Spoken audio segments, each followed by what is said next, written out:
कोटमल बड़ा मुद्दा है अबरक का, मायका का। कई बार इसका विधानसभा में आवाज उठा। आज तक वैसे मायका मजदूरों को रोजगार नहीं मिल पाया। पिछले दिनों ये झारखंड में 65 पार का नारा लगा रहे थे। पिछले दिनों ये कर्नाटका में पार का नारा लगा रहे थे। तो जाहिर सी बात है, ये इनका डर बोल रहा है, ये इनका भय के लिए बोल क्या रहा है। चुनौतियां हैं? इस पहली बार कोटमल लोकसभा से मैदान में आए हैं। यहाँ कई दिग्गज है आपके सामने। पेट्रोल गैस के दाम, लेकिन 8 घंटे काम करने वालों की मनरेगा की मजदूरी नहीं बनती है। इस राज्य में सबसे कम मजदूरी दी जाती है और वो कहते हैं एक देश एक कानून। सुनने में अच्छा लगता है, लेकिन जब मजदूरों की मजदूरी की बात हो तो एक देश और एक कानून नहीं होती है। पूरे देश में लोकसभा चुनाव की लहर चल रही है और झारखंड में भी तीसरे चरण की चुनाव शुरू हो गया है।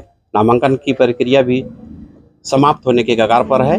कोटरमा लोकसभा में आज हम मौजूद हैं और कोटरमा लोकसभा में भी 3 उम्मीदवार मैदान में हैं। निर्दलीय भी और कई हैं, लेकिन अभी सबसे मुख्य रूप से है यहाँ के पूर्व के जो सांसद थी कोटरमा के अन्नपूर्णा देवी। भारतीय जनता पार्टी ने दोबारा एक बार उन्हें मौका दिया है और इंडी गठबंधन की ओर से विनोद सिंह को यहाँ चुनाव मैदान में उतारा गया है। हालांकि उसके बाद भी जयप्रकाश वर्मा निर्दलीय उम्मीदवार के रूप में मैदान में आए हैं। देखना होगा कि इस बार चुनाव का क्या स्थिति रहेगा। इस मामले पर हमारे साथ बातचीत करने के लिए इंडी गठबंधन के उम्मीदवार विनोद सिंह मौजूद है। उनसे जानते हैं कि इस बार चुनाव का क्या दशा है, किस तरह से इस बार चुनाव को लोग देखते हैं। विकास के नाम पर मतदान करेंगे या फिर जो नारा है एक 400 पार का, उस नारे को किस तरह से देखते हैं। सर, स्वागत है आपका। जी शुक्रिया। 400 पार का नारा बड़ी तेज से उभर रहा है, क्या कहेंगे? इसका हश्र तो देख चुके हैं कि पिछले दिनों ये झारखंड में 65 पार का नारा लगा रहे थे। पिछले दिनों ये कर्नाटका में पार का नारा लगा रहे थे। तो जाहिर सी बात है, ये इनका डर बोल रहा है, ये इनका भय बोल रहा है। सच्चा स्थितियां ये है कि इस देश में जब ये हैं, अभी हाल के दिनों में देखेंगे महंगाई पार हो गई है, बेरोजगारी पार हो गई है और रोजगार के नाम पे सबसे ज्यादा महिलाओं और नौजवानों का शोषण हो गया है।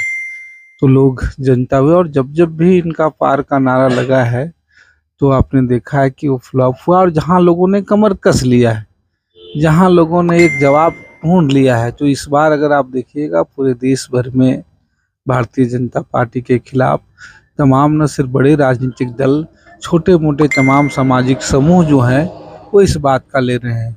इसलिए पिछले 10 साल जिन मुद्दों और सवालों पर इन्होंने चुनाव जीता, वो चाहे देश के स्वाभिमान सुरक्षा का मसला हो, चाहे महंगाई बेरोजगारी विकास का मामला हो, उन बातों को से जवाब देने से कतरा रहे हैं।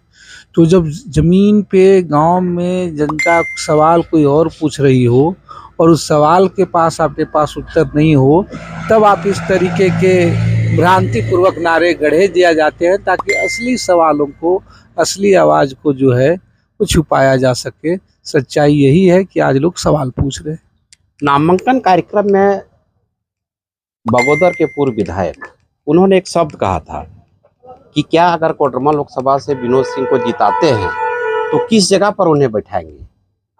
उनका सीधे तौर पर कहना था कि हमारे पास चेहरा है मोदी जी का। इंडिया गठबंधन का चेहरा कौन है? इसलिए कर रहे हैं, उनके पास एक तस्वीर के अलावा और कुछ नहीं है और उस तस्वीर से ही तो अब तो लोग पूछ रहे हैं कि आप बताएं कि उनके पास एक भी किसी बात का सवाल नहीं आ रही है। उन्हीं चेहरे इन लोगों ने कहा था कि हम हवाई चप्पल वालों को हवाई जहाज चढ़ाएंगे। हवाई जहाज तो छोड़ दीजिए, इस जमुआ से, इस धनवार से, इस गिरिडीह से सबसे ज्यादा प्रवासी मजदूर हैं। उनकी बात करें तो उनके अनुसार से तो जमुआ से कोई बाहर प्रवासी मजदूर है ही नहीं। उनके अनुसार से धनवार के लोगों को ट्रेन जरने की जरूरत ही नहीं, जबकि सच्चाई ये है कि जमुआ इलाके से सूरत तक लोग बसों में सफर करते हैं और इनको वो सवाल मानते ही नहीं है, समस्या मानते ही नहीं है। जब यहाँ के लोग बीमार पड़ते हैं मजदूर, वहाँ पर उनका आयुष्मान कार्ड काम नहीं करता है, एक कोई जनरल सुरक्षा कार्ड नहीं, स्वास्थ्य कार्ड है, उनको ये सवाल समस्या मानते ही नहीं है। तो आप समझ सकते हैं कि इन सवालों से वो भाग रहे हैं। जो वादे किए थे उसका उनके पास कोई जवाब नहीं है। कोटरमा लोकसभा में एक बड़ा मुद्दा है अबरक का, मायका का। कई बार इसका विधानसभा में आवाज उठा। आज तक वैसे मायका मजदूरों को रोजगार नहीं मिल पाया है।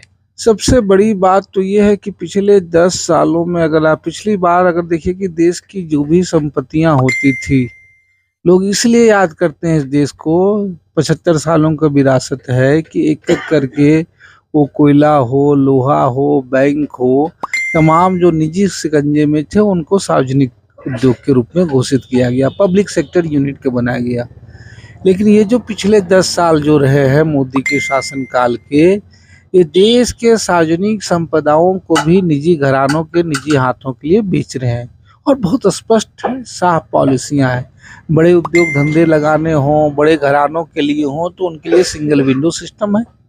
अडानी के लिए पावर प्लांट तैयार हो जाता है, लोहा कोयला निकल जाए तो ये हो जाता है, हंसदेव के जंगल कटे जाते हैं। लेकिन यहाँ जो अधिकार पंचायतों को देना चाहिए, जो अधिकार सामुदायिक कोऑपरेटिव संस्थाओं को देना चाहिए, उनको एनओसी देने के लिए जो इनके लिए दिल्ली से परमिशन लेता है।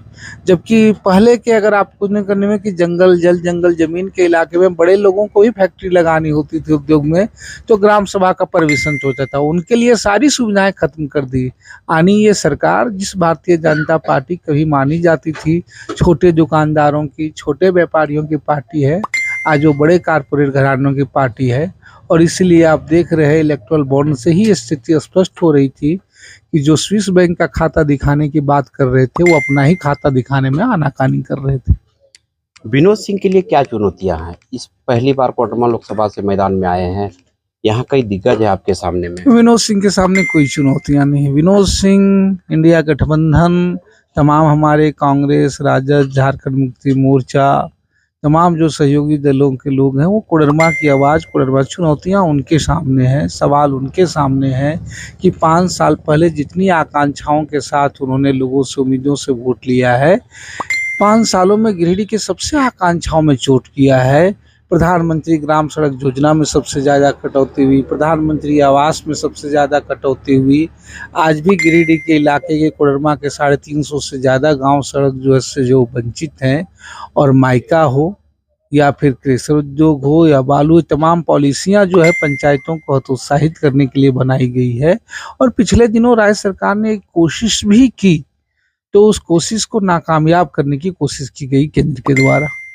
क्या एजेंडा रहेगा, क्या आपका मुख्य एजेंडा इस पर? एजेंडा एक तो पूरे देश का ही एजेंडा है कि पिछले दिनों ये सरकार जो है लोगों को रोजगार के नाम पे ली, महंगाई के नाम पे ली, लेकिन सब कुछ बढ़ा, डीजल, पेट्रोल, गैस के दाम, लेकिन 8 घंटे काम करने वालों की मनरेगा की मजदूरी नहीं बनती है। इस राज्य में सबसे कम मजदूरी दी जाती है और वो कहते हैं एक देश एक कानून। सुनने में अच्छा लगता है, लेकिन जब मजदूरों की मजदूरी की बात हो तो एक देश और एक कानून नहीं होती है। उनके हितों की बात उतनी। एजेंडा बस यही है कि जो आज इस इलाके के प्रवासी मजदूर हैं बाहर, उनके सुविधा, उनके आवागमन, उनके स्वास्थ्य की बात, जो इलाके खुद कभी रोजगार देते थे, वो डोमचांच हो, सतगावा हो, गावा हो, तीसरी हो, या जहाँ इचाक से लेकर के क्रेशर उद्योग थे, आज वो खुद जो है इनकी नीतियों की वजह से, केंद्र की नीतियों से खुद वहाँ से पलायन हो रहे हैं। वो छोटे लघु उद्योग धंधों का सवाल, हम जमुआ विधानसभा में घूम रहे हैं और लगातार घूम रहे हैं, 15 सालों से हम आ रहे हैं। भेलवा घाटी की घटना से लेकर के आज तक, उस दिन भी मुझे याद है कि सबसे पहले वहाँ से आकर के पहुँच करके घायलों को हम लोग वहाँ से निकालने की कोशिश करने वालों में तमाम लोग थे। लेकिन देवरी का इलाका दिखता है, सावन के समय भी सबसे ज़्यादा अगर बंजर और प्रति खेत मुझे दिखते हैं तो वो देवरी के इलाके में दिखते हैं। तो झारखंड की पहचान औद्योगिक राज्यों में है, लेकिन झारखंड के अगर आप देखिएगा जो कृषि के लिए ही बेहतर उन्नति हो सकती थी, वो कोई एजेंडा नहीं है। गिरिडीह, कोडरमा सांसद से लोगों ने शिक्षा मंत्री तक का सफर देखा, लेकिन आप यूजीसी के ही उनके आंकड़े में देख लीजिए, हायर एजुकेशन में सबसे पिछड़े जिलों में है। आज जमुआ, देवरी के इलाके लोग एक अदद डिग्री कॉलेज, मेडिकल की बात भूल जाइए, इंजीनियरिंग की बात भूल जाइए, ITI की भूल जाइए, एक अदद डिग्री कॉलेज के लिए लोग तरस रहे हैं। 350 से ज्यादा गांव केंद्र ने पूरे हाथ खड़े कर लिए, जबकि आप आकांक्षी जिला कहे तो 150 तक की आबादी के गांव को सड़कों से आपको जोड़ना था, प्राथमिकता देनी थी। इन गांव और टोले जो है सड़क से वंचित हैं। तो ये सारे सवाल, ये सारे मुद्दे, लोगों ने जो कह रहे थे 15 लाख पैसा आएगा, 15 लाख की बात तो छोड़ दीजिए, आज सहारा का पैसा लूट के चले गए और उनकी संपत्ति जब्त कर करके उनको बांटने का अधिकार इस 56 इंच के सीने में नहीं है। तो ये विनोद सिंह थे जिन्होंने साफ तौर पर कहा कि रोजगार के मुद्दे पर चुनाव लड़ा जा रहा है, लोगों की विकास के नाम पर चुनाव लड़ा जा रहा है, ना कि 400 पार के नारे पर चुनाव लड़ रहा है। तो निश्चित तौर पर जनता जो है इस बार विकास के नाम पर मतदान करेगी। अगली कड़ी में हम और आपसे मिलेंगे। धन्यवाद।